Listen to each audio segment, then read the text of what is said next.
Bien, entonces, muy buenos días a todas y todos ustedes. Vamos a continuar con lo que hemos presentado hasta aquí.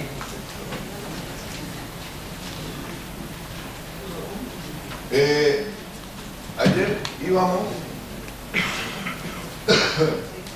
en esto de las características paradigmáticas, habíamos hablado de la suma de las partes, que es la visión mecánica, frente a tener en cuenta que las partes solo actúan o se entienden en razón del conjunto. Por eso uno puede decir que no hay partes, sino que hay procesos en todo momento que se están dando. Ya podríamos entender así entonces que la célula hepática no es una parte del organismo, sino que es un suceso de todo el organismo. Y así comenzamos a ver diferente el proceso de especialización y todo lo demás. Claro que es bueno que haya gente que conozca mucho de la célula hepática, ni más faltaba, pero debe darse cuenta en todo momento, como les comentaba ayer de la doctora Mopus en la Nacional, que eso hace parte de todo un proceso completo, holístico, total. Yo creo que así vamos entendiendo el problema de la especialidad, entre comillas, que solo existe en razón del conjunto. Entonces ya no tendremos una parte, sino un suceso de todo un proceso. Eso le cambia mucho a uno la visión. Si nosotros no tenemos, en la vida de ustedes en este momentico, y ustedes lo ven, esta reunioncita de 3 días que vamos a tener y que nos ha conglomerado aquí con todo lo que hemos hablado, esto no es una parte de la vida, es un suceso, es un proceso que se está dando. De aquí uno oye esto y cada uno y cada una de nosotros lo interpreta según su historia, según sus intereses, según lo que crea de la misma vida, etcétera, etcétera. Y entonces eso no es una parte de mi vida, es un suceso que está diciendo. La niñez no hizo parte de mi vida, la niñez es un suceso de todo un proceso.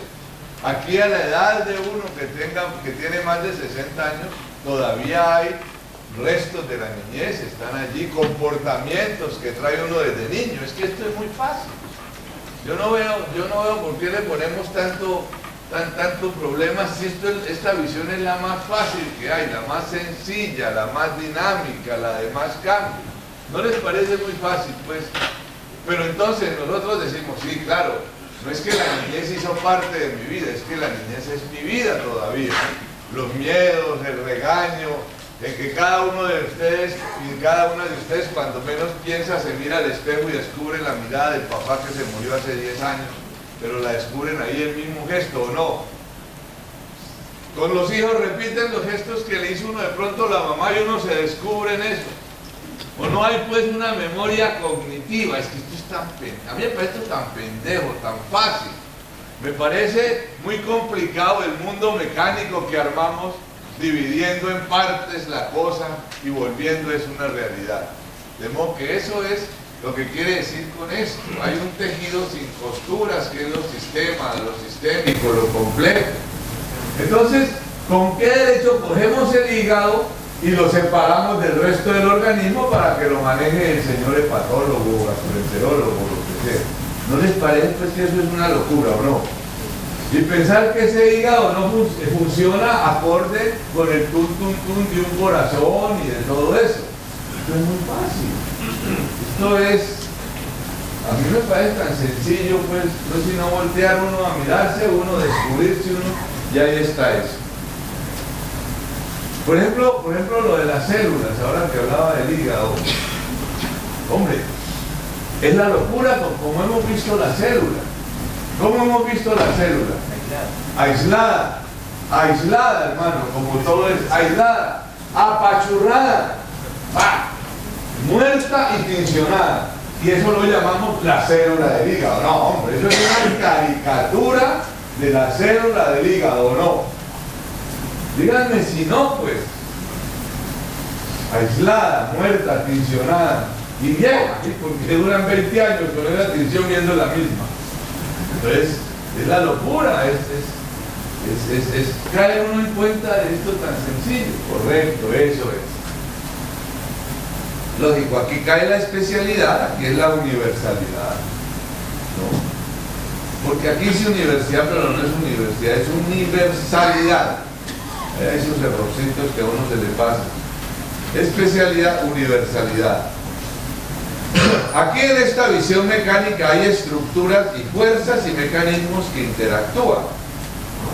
Como interactúan a través de ellas y originan procesos. Las estructuras actuando pues estructuras fundamentales como un rompecabezas, ¿ya? Mientras que aquí no, lo que hemos dicho, hay procesos, hay propiedades emergentes y una red de conocimiento y conciencia que es este tejido sin costura. Voy a hablar un poquito aquí, a poner un ejemplo de propiedades emergentes, que lo vamos a ver más adelante, pero vamos avanzando en esto. Unos biólogos, está esto descrito en un libro que se llama Las manchas del leopardo. ¿De quién es? De Gilman. Bueno, Brian Goodman, Las manchas del leopardo, editorial Tusquets. Se consigue aquí en Argentina y en toda parte. Es un libro de biología que se lo recomiendo de verdad. Es Las manchas del leopardo, editorial Tusquets, Brian Goodman. Recomendado por Julio César Payán, escribí allí. No se te olvide, tontarrón. Eso, en el encuentro. Bueno, trae esta historia. No es una historia, pues, sino esta investigación. Cogen unas hormiguitas que viven en una nuez y las estudian. Normalmente cuando uno ve una hormiguita, uno ve que la hormiguita va para aquí, una hormiguita sola, ¿no? Va para allá, va para acá. Si se le pone el alimento, desorientada totalmente, y corre para un lado y para otro, totalmente desorientada. Es decir, uno diría que la hormiga no tiene sentido de orientación. Pero cuando se reúnen 10 millones de hormigas y forman un hormiguero, ustedes ven que emerge un sentido de orientación y un ritmo. El hormiguero ya sale, el hormiguero como tal ya sale y busca la comida en una sola dirección. Y ustedes ven las hormigas encontrándose y tienen un ritmo, ta ta ta ta, ta ta ta ta, ta ta ta ta. Estos tipos se dedicaron a estudiar eso. Y encontraron, en primer lugar, que en el hormiguero emerge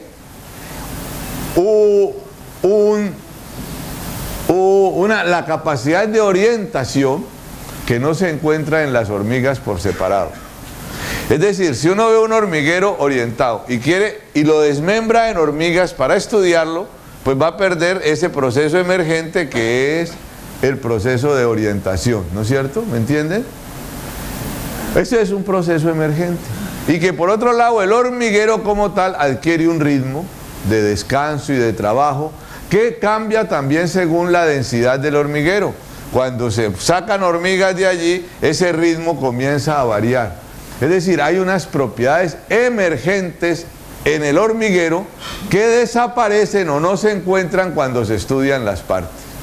Este para mí es un concepto revolucionario en biología, porque nosotros no estamos enseñados, no hemos investigado los procesos emergentes del organismo. Porque desde que lo estudiamos separadamente, las células separadas, entonces no hemos descubierto, no conocemos, miren la bobadita que no conocemos, propiedades emergentes, eso se llaman propiedades emergentes. Por lógico, las propiedades emergentes desaparecen cuando uno estudia las partes por separado, porque las destruye esas propiedades emergentes. Nosotros no hemos estudiado el cuerpo humano, para ponernos así. No hemos estudiado el organismo como proceso emergente. ¿Qué es lo que yo les digo? Es que el latido del corazón es un proceso emergente de todo el organismo, ¿me entienden? El funcionamiento del hígado es un proceso emergente, un suceso de todo el organismo. Entonces el hígado funciona y el corazón y los testículos y los riñones y las uñas gordas del pie, de las uñas del dedo gordo, perdón, todos ellos funcionan como un proceso emergente. ¿Ven cómo cambia totalmente la visión de función y de organismo ya? Entonces uno tiene el hígado que le sirve a su corazoncito, a su cerebro, a sus ojos, a su nariz, a su boca, a sus emociones, a su mente, a su psique, a su dedo gordo, a su dedo pequeño, al ombligo y a todo. Si ven que cuando yo digo eso no es una metáfora, es que eso es biológico. Eso está demostrado, estos procesos emergentes es revolucionario. Y están estudiando el corazón como proceso emergente, uno de los procesos emergentes, y el hígado y todo.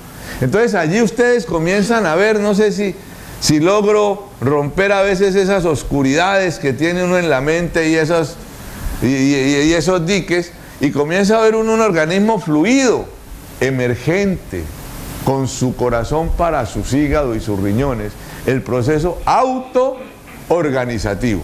Y como somos termodinámicamente abiertos, intercambio de energía, materia, información, entonces son procesos eco-organizativos absolutamente dinámicos. ¿Queda claro o no? Bueno, si eso queda claro, yo siempre digo que ahí puede terminar esta charla. Porque eso es lo importante. Entender eso. Es que, además de claro, es fácil. Pónganse a ver y verá que es fácil. No se preocupen el cómo hago para manipular ese sistema emergente. No se preocupen por eso, porque si uno se preocupa por eso, sí no le queda claro, porque uno dice, ¿ahora qué hago? No. ¿Qué hago? Es fácil. Si tengo un proceso y un sistema emergente, dinámico, con cognición, sabio, unos dicen que es hecho a imagen y semejanza de Dios. Yo creo que Dios no va a ser tan pelotudo para ponerse a hacer cosas como la cédula y la misma foto. Pero somos procesos emergentes. ¿A quién le tengo que preguntar cómo quiere funcionar? ¿A quién? Al cuerpo. Bueno, pues hagamos eso. Cogemos una agujita de terapia neural, hacemos una historia de vida con un proceso de cognición y pongamos un estímulo para que ese sistema de procesos emergentes decida su auto-eco-organización. ¿Sí o no? Bueno, entonces va a tener el corazón funcionando como él le sirve, como a él lo necesita. Y uno está allí. Eso es terapia neural. Eso es lo que se hace. ¿Cómo averiguar dónde pongo la aguja? ¿Cómo ponerla? Pues eso no lo vamos a aprender en 3 días. Pero ya teniendo uno la idea, no le falta sino la técnica que se aprende. Mire, la técnica de terapia neural se aprende en 2 horas. Todos ustedes han puesto seguramente inyecciones intramusculares e intravenosas. Esas son más difíciles que las técnicas de terapia neural. Lo que pasa es que uno está lleno de miedos y cosas, pero eso es sencillo. Se compran un libro que diga bloqueos anestésicos y ahí está.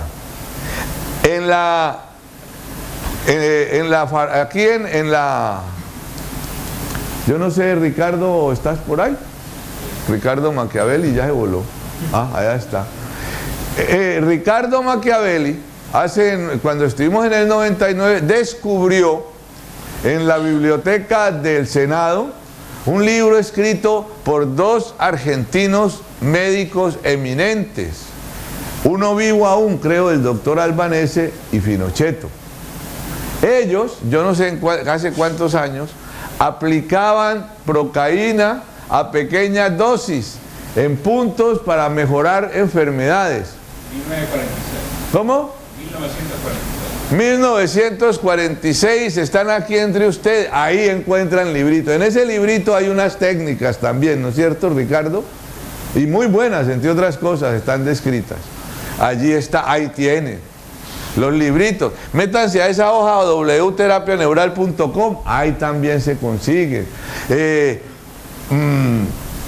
Rubén, yo tengo allí las técnicas de esas, vos las tenés también en un CD, Rubén las tiene. Bueno, ahí queda, papá. No es sino, o se compran un librito de bloqueos anestésicos y sencillamente le quitan bloqueos y anestésicos, porque con terapia neural no hacemos bloqueos, sino que es procaína máximo al 1% sin epinefrina en puntos que da la historia de vida del paciente y aprenden a colocar. Y ven esto de sencillo y comienzan a hacerlo se quitan la corbata para poder tener aquí las huevitas todos los días para que quepan ahí, pero no porque la terapia neural sea peligrosa, no, sino porque el conocimiento que tenemos es un conocimiento de control, un conocimiento de fuerza, y aquí vamos a jugar a la auto-eco-organización vital. Es eso así de fácil. Y eso es lo que se hace, eso es lo que hace una buena política también. Cuando se permite la participación comunitaria, pero no la participación comunitaria manipulada, que participas hasta donde yo te dejo participar, y participás y pensás como yo creo que tenés que participar, sino como una verdadera democracia libertaria, las cosas funcionan de una manera diferente. ¿Qué pasa al comienzo? ¿Qué pasa en las democracias aunque sean incompletas? Hay ruidos, que los muchachos estos no dejan pasar la gente ahí en esa calle, que el paro de no sé qué. Hombre, pero eso es la vida. La vida no es plana. Fernando Savater decía, si uno arrima el oído a un país y oye ruidos de gente gritando, está oyendo una democracia ruidosa, loquita, caótica aparentemente, pero son todos esos procesos que se están dando en todo momento. Si uno arrima el oído y oye un silencio total, está ante una tumba. No se oye nada, todo marcha bien, dicen, ¿no? Pero no, es eso. Entonces el organismo es lo mismo. El organismo, cuando hace su proceso autoorganizativo, ¿qué tiene que hacer? Pues tiene que hacer fiebres para botar entropía, que de pronto hace una diarrea, que un dolor de cabeza, que le apareció un dolor en el tobillo que recuerda que lo tuvo, y allí estuvo. Eso es terapia neural. ¿Sí ven que es fácil? Lo que pasa es que tiene que tener uno una actitud frente a la vida.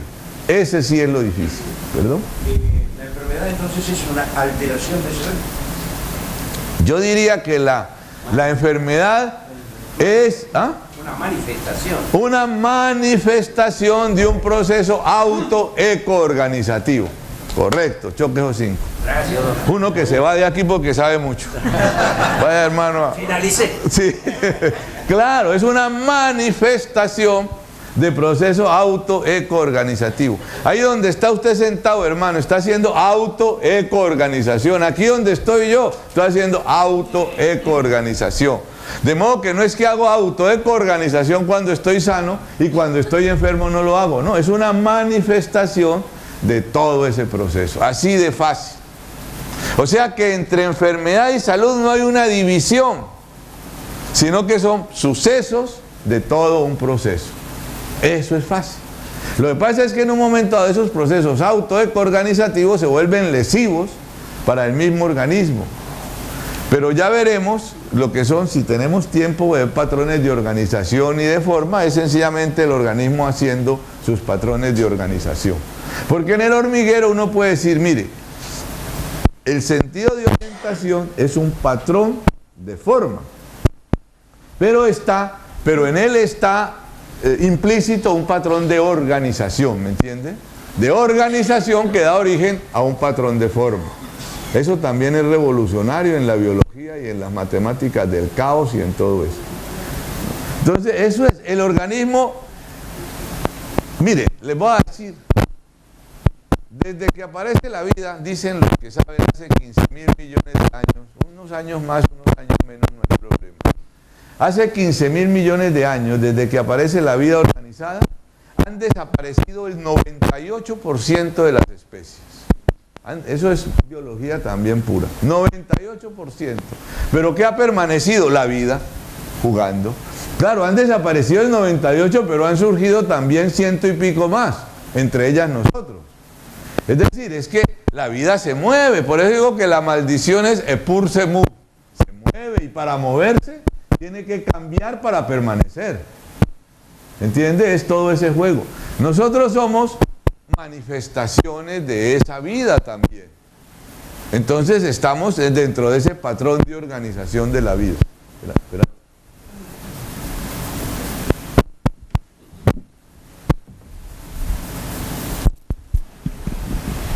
No, lo que quería agregar es que ese 98% de las especies se refiere también a otro dato relevante que es el 98% del 5% conocido de la biología total del planeta, porque realmente el desconocimiento de la biología global del planeta es terrible. Y no solo del planeta, del universo. Por eso les decía yo que mandar una sonda a Marte, a ver si encuentran vida con semejante masa que se van a encontrar. Es que es el antropocentrismo, es que el antropocentrismo es muy jodido, ¿ya? Perdón. No, con respecto a este conocimiento, la vez pasada también en un trabajo científico leía que hoy en día la ciencia, con los avances tecnológicos que tiene, conoce nada más que el 2% del cuerpo humano. Claro que sí, nada menos que no conoce los procesos emergentes que son como el 90 y pico % del funcionamiento. Claro, ¿se dan cuenta? Es que es tan fácil esta cosa. Yo creo que ya hoy con esto como el problema de la angustia es que estamos descubriendo un mundo vital, estamos redescubriendo la vida. Esa es la angustia que surge. Porque hemos estado en un mundo médico, para ponernos en lo médico, pero es en todo, en un mundo médico necrótico totalmente, que ha basado sus estudios en unas células apachurradas, aplastadas, muertas y teñidas. Y apenas ahora comienza a ver eso, que nunca ha visto los procesos emergentes y apenas ahora lo comienza a ver. Pero para fortuna de nosotros está la agujita de terapia neural allí, humilde, con procaína máximo al 1%, para que le podamos preguntar a ese sistema cómo es que hace su autoecoorganización. Es muy fácil. Es facilísimo soltar el control. Yo una célula muerta, teñida y aplastada la puedo controlar ahí, pues si está muerta, la paso para un lado, la paso para el otro. Le añado un virus, se lo quito. Pero a una vital que hace parte de un proceso emergente, pues no la puedo controlar. Pero eso no quiere decir, el hecho de que yo no la pueda controlar no quiere decir que esté loca o enferma. Antes quiere decir que está viva. Y lo que yo hago es darle un impulso para que haga autoecoorganización. ¿Se dan cuenta de eso? Pero nosotros nos han pintado en las escuelas de medicina, en los libros, un mundo teñido, muerto, una vida teñida, muerta, así lineal. No tendrás fiebre. Si tienes fiebre, papá, acá te corro. No te podrás echar una cagadita licuada, si no, eso es diarrea, y te corro para acá. ¿Se dan cuenta? Es que es horrible la cosa que es. Entonces, abramos la mano y dejamos correr la vida. Eso es así de fácil. Lo que pasa es que como nunca lo hemos hecho, nos da miedo cuando ese milagro de la vida se nos aparece delante de los ojos. Y es un paciente a quien le pusiste una aguja y te llama por el al otro día. Y eso no es que sea frecuente. La mayoría de pacientes no llaman y pasan sin problema y se mejoran sin problema. Eso es la verdad, porque si no, uno ya había botado la aguja. Yo es por ponerme trágico aquí también. Pero la mayoría de pacientes... perdón. La mayoría de pacientes no se ponen graves. No, pasan sin problema o sencillamente hacen un dolorcito de cabeza. Y pasan bien. Ocasionalmente hay unos que lo llaman a uno a las 2 de la mañana. A mí en el año me llamarán 2 veces a la madrugada realmente, que es por ponerme trágico, pues, ¿no? Y dicen, mire, me va a dar un dolor de cabeza horrible, yo creo que me voy a morir, y uno dice, no, tranquilo, que no va a pasar nada, esperemos si se mejora. Pero la gran mayoría, yo diría el 98, 99% pasa sin problema. Vuelven al mes, a los 15 días, cuando le toquen y dicen, estamos bien, gracias y hasta luego.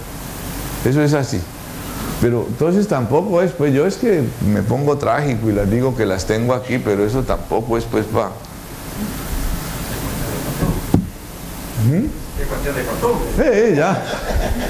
Bueno, entonces esto es a lo que nos referimos cuando decimos que hay propiedades emergentes, una red de conocimientos y de conciencia. Aquí en el fondo de esto aparece un señor y una señora abrazados, porque eso es lo que se tiene que dar, ¿no? Es esto. Pero hay que reconocer que esta visión mecanicista se está derrumbando, ya lo estamos viendo. No, pero entonces no, pero ha dejado historia, claro que ha dejado historia y tiene cosas importantes, ¿no es cierto? Eso de que le puedan a uno diagnosticar un cáncer del cuello del útero cuando apenas esté comenzando y que la mejoren, bueno, eso es importante. Que uno le hagan una buena irradiación y le quiten un tumor y viva 10 años más de lo esperado, pero en buenas condiciones, eso es importante, de modo que no después caer en que hay que desaparecer. Son dándose un abrazo las concepciones, porque la vida es eso, la vida es el abrazo, pero el abrazo entre los diferentes, no el abrazo entre los que se aman, el abrazo entre los que no se aman, que es lo berraco. Esa es la vida, el juego en todo momento, y esa es la propuesta, realmente la propuesta paradigmática que uno hace, no es ni esta ni esta, es la mitad. Es el diálogo en todo momento, el ir y venir, el fluir, el moverse, el permitirse. Eso es, yo diría que es la propuesta. Por un lado, insisto en eso, y por otro lado, la vida con su movilidad, con la incapacidad que tenemos de poderla amarrar a la pata de la mesa y tener ahí la vida amarrada, con su no linealidad. Como decía ayer Rubén, para no mantener la linealidad se mantiene alejada del equilibrio. Es que el equilibrio es un estado que solo permite lo que mantenga el equilibrio. De modo que por eso cuando le dicen a uno es que tiene que ser equilibrado, eso es matarlo a uno. Es que esto es para que usted se equilibre y le ponen una aguja de acupuntura o de terapia neural, eso es matarlo, porque el equilibrio es muerte. El equilibrio es una balanza así que ya no permite producción de energía ni de trabajo. En cambio, cuando hay juego, cuando se está alejado del equilibrio, pues es cuando se fluye constantemente y se fluye en todo momento. Cuando uno cree que es un tipo equilibrado y que ya lo sabe todo, se jodió. ¿Qué más hace aquí? Pues se pega un tiro y se va uno a buscar el desequilibrio en otra parte. Porque es que es eso, es fluir. De modo que cuando la vida que es así, fuera del equilibrio, entonces aparece a veces el depende. ¿Sirve la terapia neural para una fractura del húmero? Pues a veces sí depende. ¿Del húmero de quién? Listo. ¿Servirá para la gastritis? ¿La de quién? Listo. Entonces el a veces sí depende. Doctor, yo quiero ir a su consulta porque es que a mí me han hecho el diagnóstico de una esclerosis múltiple. ¿Eso que usted hace sirve o no sirve? Pues yo le digo, señor, yo no sé, porque tengo que verlo a usted, porque es su esclerosis la que tengo que ver en ustedes.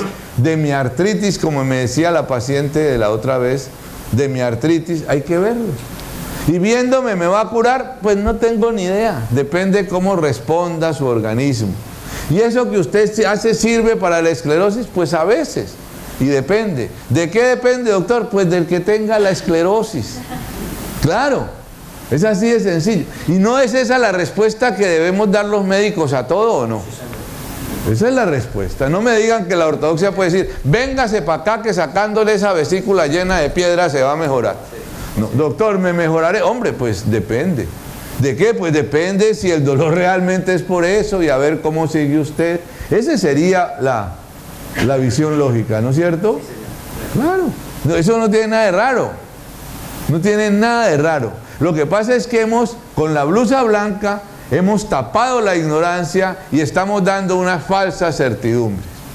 Eso es de ese tamaño.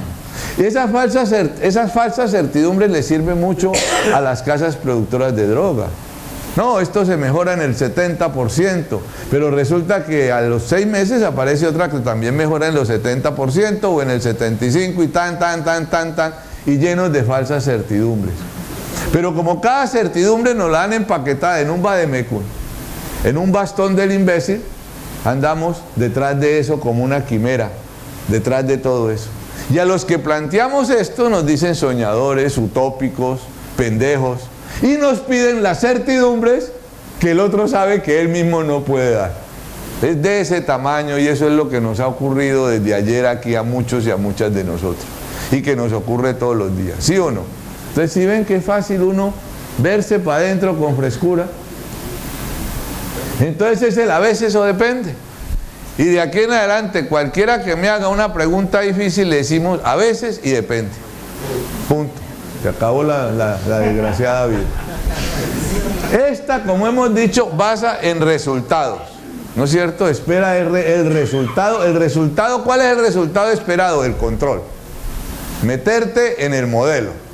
En el modelo de 120-80, la orina que le guste a la ciencia, el hígado como le gusta a la ciencia, el corazón como le gusta a la ciencia, el resultado.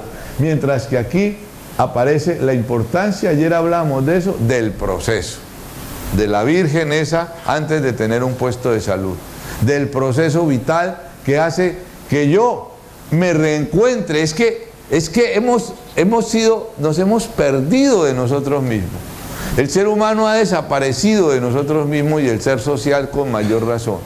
Cuando dividimos mente de cuerpo, espíritu de materia, por allá, nos rompimos completamente, desaparecimos. Entonces aquí el proceso es el reencuentro con uno mismo de verdad para Dios, el respeto con uno mismo, consigo mismo, que es el proceso auto-eco-organizativo. En este ya lo hemos dicho, aquí pues se plantean descripciones objetivas, como si en lo vital pudiera uno ser objetivo, ¿no? Como si no nos viéramos todos y todas con emoción, con prejuicios, con alegrías, con posibilidades, con todo lo demás. Ya hemos dicho pues que eso del objetivo, independiente del observador y de los procesos del conocimiento, ya hemos visto la cueva de Platón. Esto es epistemológico. Lo que hemos hecho desde ayer ha sido un ejercicio de epistemología, filosófico, muy alegre. Nos hemos reencontrado con nosotros. Yo estoy seguro que varios y varias de ustedes se reencontraron con la niñez, se reencontraron con el abuelo, se reencontraron con los hijos, se han reencontrado con la vida. Lo que pasa es que eso es una sorpresa del carajo que a uno lo inmoviliza. Como cuando ve uno un amigo que no se esperaba, que uno lo primero que hace es así. ¿Y vos qué carajo haces aquí?, dice uno. Es todo eso. Aquí incluimos la epistemología. ¿Por qué pienso que pienso? ¿Ah? ¿Desde cuándo pienso realmente? Yo creo que muchos de nosotros hemos aprendido a pensar y a reflexionar ya cuando estábamos viejitos. Una vez Don Quijote, en una de las óperas de Don Quijote, una vez Don Quijote se estaba muriendo.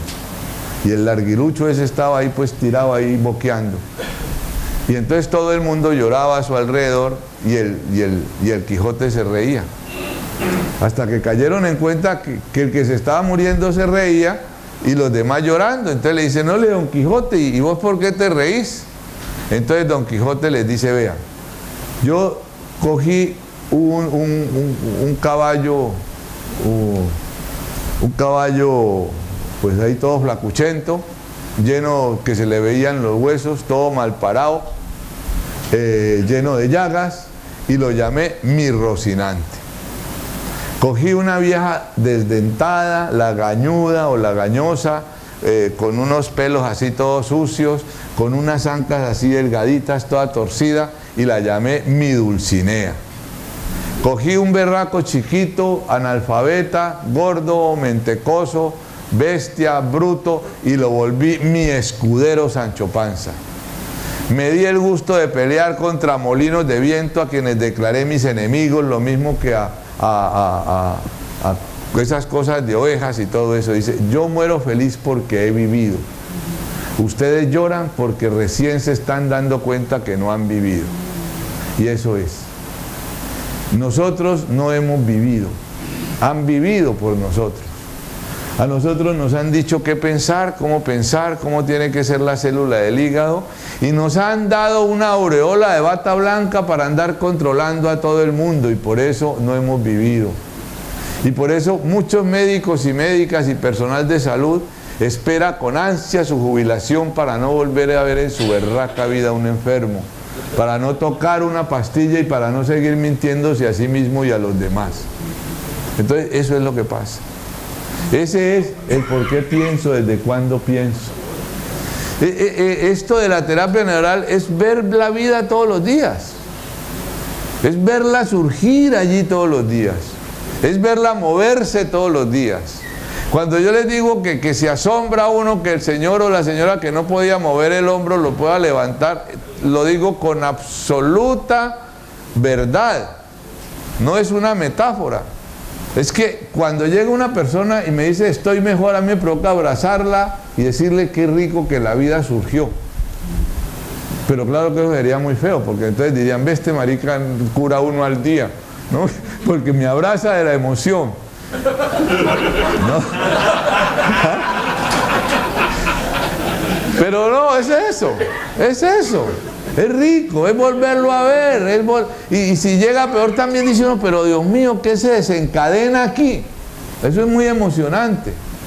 No es pues la mente fría, ¿no?, que diseca. Te mejoraste porque el troncal simpático mejora los cólicos de la vesícula del 80%, así. No, qué hijo de putés, eso no es vida, ¿no? Es eso, es permitirnos el asombro, ¿no? Don Juan decía, el nombrado de Castaneda, decía que hay cosas que atentan contra el conocimiento, que es la iluminación total y el miedo.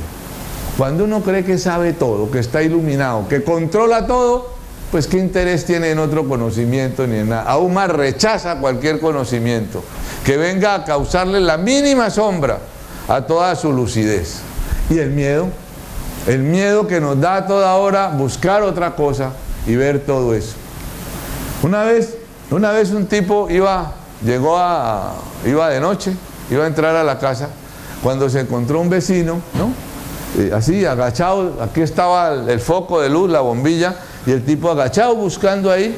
Le dijo, ¿qué te pasó? Dijo, se me perdieron las llaves. Ah, bueno, y el otro se agachó pues a buscar allí donde estaba buscando el otro.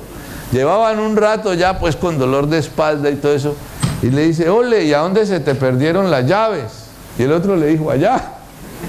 No jodas, pero ¿por qué las buscas aquí, hijo? Porque aquí hay luz, ¿no? Así es, nosotros nos da mucho miedo ir a buscar las llaves allá, porque la luz, entre comillas, nos la han puesto aquí. Aquí surge la objetividad, el positivismo, los exámenes, ¿no es cierto? La cosa de demostración de que la señora ya no tiene osteoporosis para poderle dar una bofetada a mi amigo Bernardo. Mientras que aquí surge la subjetividad, el sentipensar de Galeano que describen los indios del Amazonas. Porque tampoco es andar uno así, pues, lo que se le ocurra. Esto tiene rigurosidad, lógico que surge una ética que va más allá de la ética individual a la que estamos acostumbradas y acostumbrados. Es la ética de la vida, es la esperanza de la vida. Nosotros somos unos berracos, o unos, bueno, siempre pues, somos los tipos y las tipas precisas para andar hablando mal de todo. No me gustan las ciudades grandes, no me gustan las ciudades pequeñas, no me gusta el frío, no me gusta el calor, no me gusta la ropa, no me gusta cómo pienso, no me gustan los pedos, no me gusta la orina, no me gusta cómo cago, no me gusta nada. Porque nada está en un hipotético modelo que nos han pintado. Pero entonces estamos en la vida, estamos aquí, como decíamos ayer, pues gocémonos estos 3 días, démonos esa oportunidad y ya. ¿No es cierto? Que estoy metido en un lío. Cuando yo estuve secuestrado, una de las cosas que me gocé en el secuestro era que llovía mucho y eran unos ranchitos, unas casitas de paja, se dice aquí, de paja, y cuando eso llovía, esa paja quebraba tan rico como cuando yo era chico y que vivía por allá en la montaña. Yo me gocé eso. Eso no tiene nada de malo. Pero hay algo allí, ¿no? Si yo me siento a decir estoy secuestrado, no me gusta estos hijueputa secuestradores, no me gusta este hijueputa comida, no me gusta este chocolate que dan, no me gusta, pues claro que me iba a gustar como estaba. Pero ahí está uno aprendiendo, viendo. Le recuerdo los libros de su paisano Sábato, los últimos que ha escrito, impresionantes. Es la sabiduría de un viejo luchador, peleador, entregada a todo momento a todo el mundo. Entonces aquí es la objetividad, el positivismo, los exámenes. Aquí surge el sentipensar. Las estadísticas masificadoras, lógico porque quiero meter todo para poderlo controlar. Tengo que comenzar a hacer clasificar las especies y todo eso, que viene desde los griegos y todo lo demás, ¿no es cierto? La clasificación, este es un animal, este es un vegetal, este es un mineral, entonces este es allá, este es acá, este es acá, este es más acá. Y en la naturaleza todo eso está mezclado. Las estadísticas, los bloques, mientras que aquí estamos viendo una realidad sistémica compleja, ¿ya? Hemos hablado de eso más o menos. Claro que yo les digo, hablando de complejos y sistémicas, nosotros en los cursos se nos van 4 horas más o menos, porque eso tiene su vaina matemática, su vaina geométrica, bueno, todas esas pendejadas, pero aquí estamos viendo es toda esa introducción.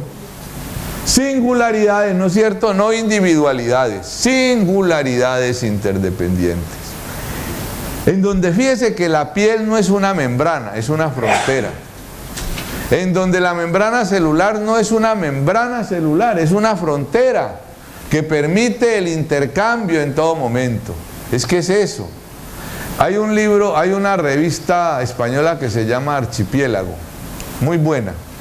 Pero me gusta el manchote ese que tiene, dice, archipiélago, conjunto de islas unidas por lo que las separa. Eso me parece que es de las mejores definiciones de paradoja viviente, ¿no es cierto? La piel nos separa pero nos une. Es eso, entonces no es una membrana, es una frontera, realmente. La frontera entre Colombia y Venezuela es una cosa hipotética que hacen ahí, lo mismo que Argentina, Chile, Uruguay, etc. Hipotética que nos une, pero también sirve para separarnos en cuestiones administrativas y todo eso. Pero uno no sabe cuándo está en Colombia y cuándo está en Venezuela. Uno se imagina que hay una línea y dice, aquí pone usted pie aquí y acá está, entonces luego el límite pasa por aquí, para uno poderse orinar ahí en esos límites pendejos que hacen entre los países, himno nacional, nos matamos por eso, colores, historia, y somos manipulados en todo momento.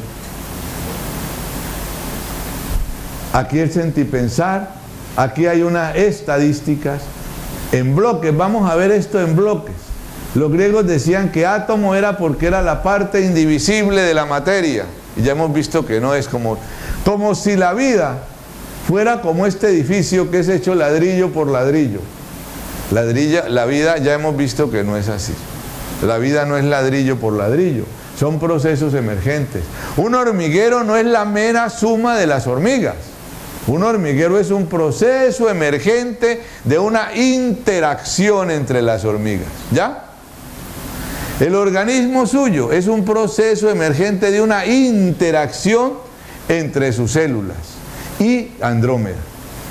¿Sí o no? Eso es, ya cambió. Entonces no es pues que este pedacito de piel se unió con este, hasta que formaron no sé cuántos metros cuadrados de piel. No, hombre, son procesos emergentes sencillamente. ¿Qué es lo que se ha olvidado?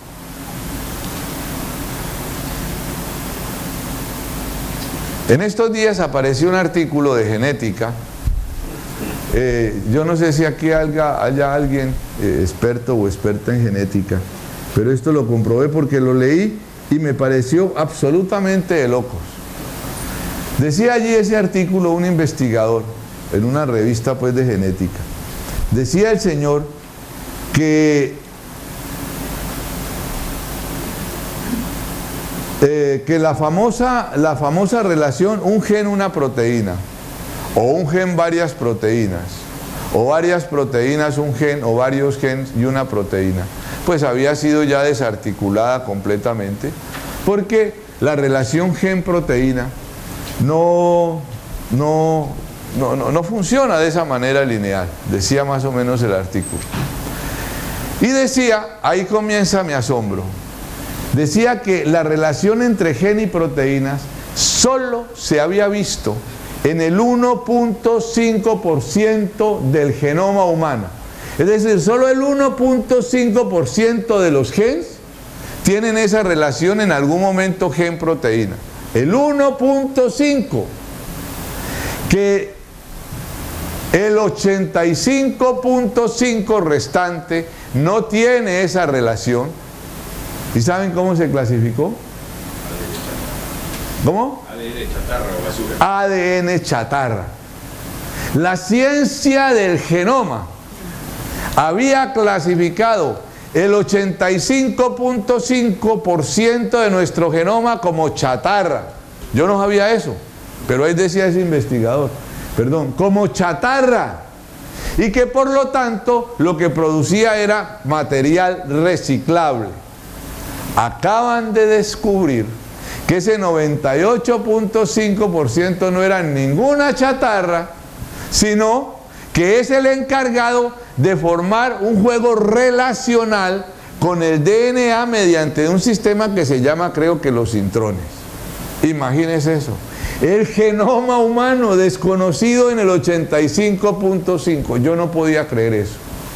Ahora que fui a Bogotá con lo de la Nacional, al primero que consulté fue a mi hijo, el ortodoxo, porque tengo un hijo ortodoxo que es genetista.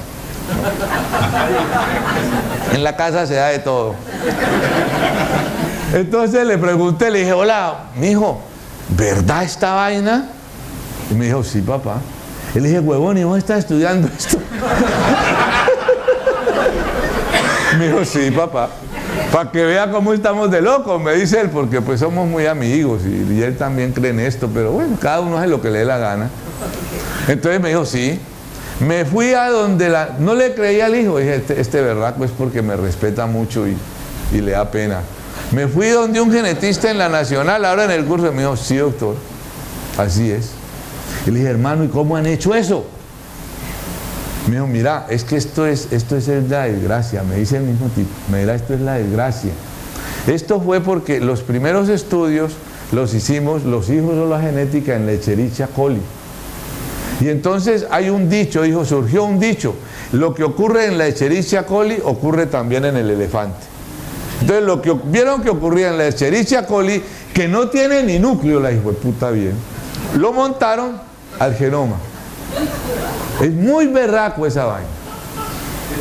85.5% material de desecho.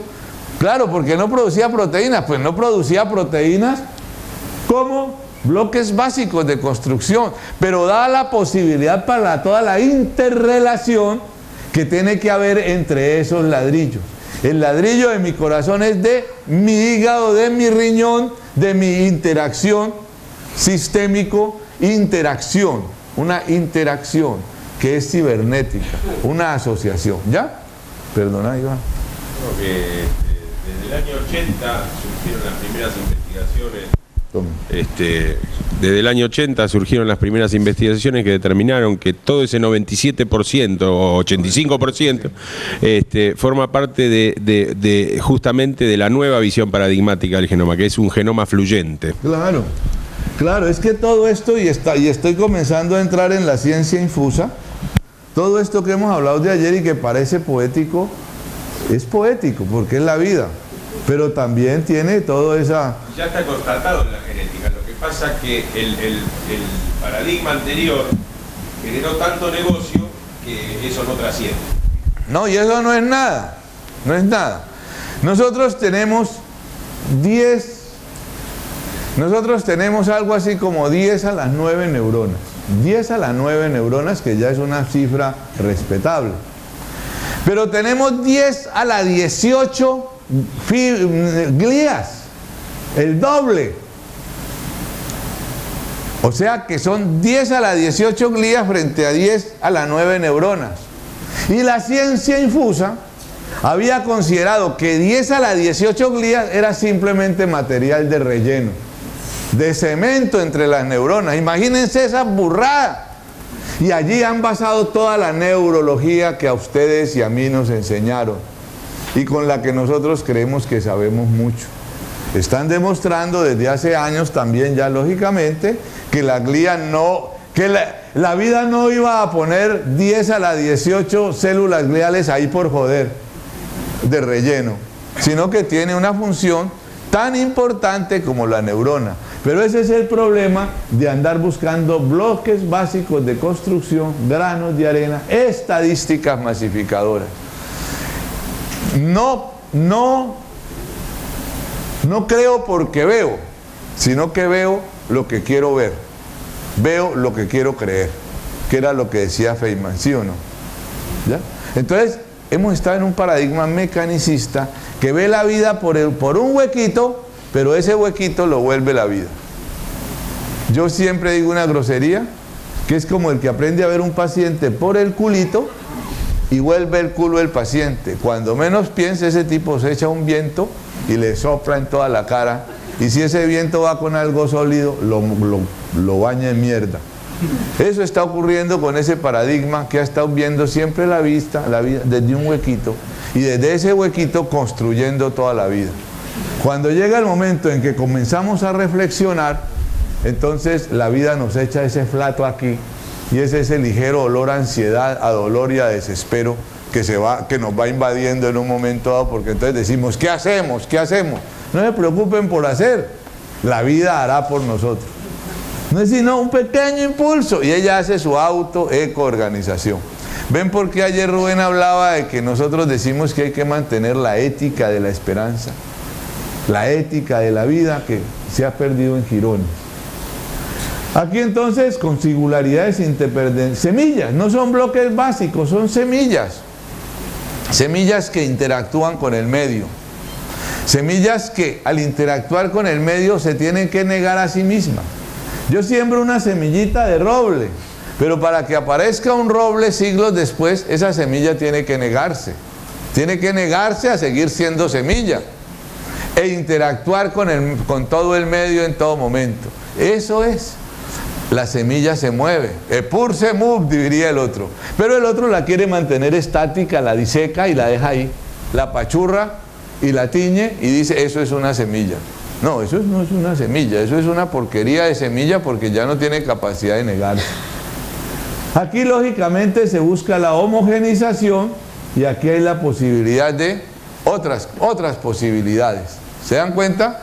Aquí estoy diciendo yo por eso que hay que, y yo creo que ya lo tenemos más o menos claro, algo que planteaba desde ayer, hay que recrear otro conocimiento que acepte lo que no cabe dentro de él y que acepte lo que él no pueda explicar, es decir, que acepte las otredades. ¿Es fácil o no? Tal vez ayer alguno o anoche si se pusieron a pensar eso de crear un conocimiento que acepte lo que no cabe dentro de él, eso es la locura, dirían ustedes. Pues este pendejo ¿qué quiere? Pues es eso, miren que es fácil, es recuperar la vida, así de sencillo.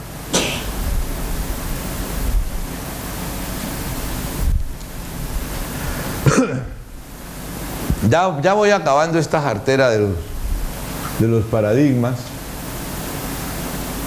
Aquí sigue, estamos como una listica ahí de cosas, pero aquí dice, aquí hay un árbol en el centro. Es esto, aquí que lleva uno que toma ambos, todo lo que hemos hablado, se nutre. El árbol es una conciencia, o lo que quiere significar aquí es una conciencia transpersonal. Cuando hablamos de auto-eco-organización, esa palabrita eco es transpersonal, va más allá de lo personal.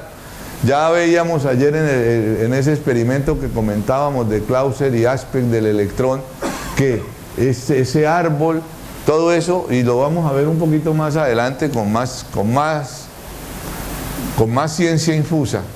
Pero nosotros tenemos relación con ese árbol. Ya hablábamos ayer de la savia y la sangre, etcétera, de todas esas cositas que hemos presentado en el día de ayer y hoy. Y lógico, crecer no es erradicar, se trata de crecer como crecen los árboles, ¿no es cierto? Que van ensanchando su corteza, se van abrazando cada año más y más, y entonces se van volviendo más gordos y más grandes. De modo que no se trata de erradicar esto, ¿no? Y decir voy a montar como el dogma que fue, no, si no vuelvo. Ahora entendemos más. La propuesta es que haya una emergencia de todos estos diálogos, una emergencia. Eso es lo que le falta a América Latina. Nosotros tenemos un pensamiento ancestral, un conocimientos ancestrales, y hay una ciencia moderna. Tiene que darse un diálogo entre todos esos pensamientos ancestrales y esa ciencia moderna, y ese pensamiento ancestral lo tenemos aquí en América Latina, para que no joda. Ese es de nosotros, ese es de los indios, ese es de los negros, En nosotros como latinoamericanos, mire que está el látigo y está la espalda, está la bofetada y está la mejilla, está la espada del conquistador que nos rompió las entrañas y están las entrañas del indio y del negro que fueron rotas por esa espada. Eso somos nosotros. Eso permite una emergencia, ¿me entienden? Porque es ese diálogo, y eso es lo que nos ha faltado, porque América Latina no hace sino pendejos de nosotros copiar modelos. Entonces viene el modelo capitalista, el modelo marxista, el modelo socialista, el modelo comunista, el modelo el modelo tal otra, y nosotros aquí copia, y peleándonos entre nosotros por aplicar un modelo que no es el de nosotros, ni siquiera el modelo democrático fue nuestro. Entonces yo pienso que esta cuestión conceptual, filosófica, que estamos hablando de los paradigmas, es permitir a la América Latina que hablemos con nosotros mismos. No nos quedemos únicamente en el conocimiento aborigen y entonces volver a tocar el tambor para poder bailar, o no, qué tambores, ni vainas de esas o lo que sea, porque también hay una modernidad que está allí, sino permitir ese diálogo que permita una emergencia. Y entonces de esa manera América Latina es capaz de presentar un modelo al mundo, a un mundo que se está descalabrando, que se está cayendo en su paradigma viejo y antiguo, y me perdonan el pleonasmo. Yo por eso la esperanza del mundo la veo es en América Latina. No la veo ni en Oriente, ni en la China, sino que la veo como paradigma en América Latina si nos avispamos. Si somos capaces de entender eso. Este es un discurso político también, lógico. No es un discurso meramente médico. Es todo eso, pero es de la esperanza. Mire, yo veo la esperanza en América Latina, eso es la verdad, y no estoy haciendo demagogia porque no me voy a lanzar a nada aquí en Argentina, ni en Colombia, pero allí está la esperanza. Y la veo mucho en Colombia, por su violencia, por su dolor, que aquí también lo han vivido, por eso lo veo en toda América, pero en Colombia también hay eso, como aquí en Argentina hay movimientos de resistencia, en Uruguay, en Paraguay, en Ecuador, en toda parte. Entonces, estos somos nosotros, allí estamos, tenemos posibilidades, pero tenemos que reconocernos a nosotros mismos. Es que uno, mientras esté descuartizado, ¿qué se va a reconocer a uno mismo? Entonces, es reconocernos. Por eso yo, con respeto, siempre digo, vea, esta vaina de la terapia neural y este paradigma, esto es de nosotros. Esto no tiene por qué venir necesariamente un alemán a contárnoslo. Esto es de nosotros. Es que, ¿cómo nos van a enseñar a nosotros medicina naturista, hermano? Si antes de 1492 nosotros lo que vivíamos era el naturismo realmente. Y ahora llegan en barcos a enseñarnos. Y en La Guajira hay unas tribus que ponen agujitas que ponen espinas de matas en puntos de la acupuntura. Y con eso hacen su tratamiento. Al oriente de Popayán, en la zona de los guambianos, hay una forma que se llaman los pulseadores de médicos aborígenes, que es mal llamado médico aborigen porque eso es un horror. Estos se llaman los tehualas, que toman el pulso y no es el pulso de la acupuntura, pero con los pulsadores ellos también van viendo allí qué problema puede haber en relación con el universo. Bueno, hay una cantidad de cosas así, que somos nosotros. En el paradigma mecánico, tecnológico, es la linealidad y los objetivos, ya decía que aquí es el propósito. Un propósito en el cual hay una teleología. ¿Cuál es la teleología? ¿A qué nos referimos con teleología? A la vida, al propósito de la vida. Cuando, veremos eso mañana o esta tarde, lo que pasó hace 2.000 millones de años. Pero cuando en la vida han desaparecido el 98% de las especies, si nosotros estuviéramos ahí diríamos, uy, pero esta vida es mortífera, es una vida bellaca, es una vida que solo quiere la muerte.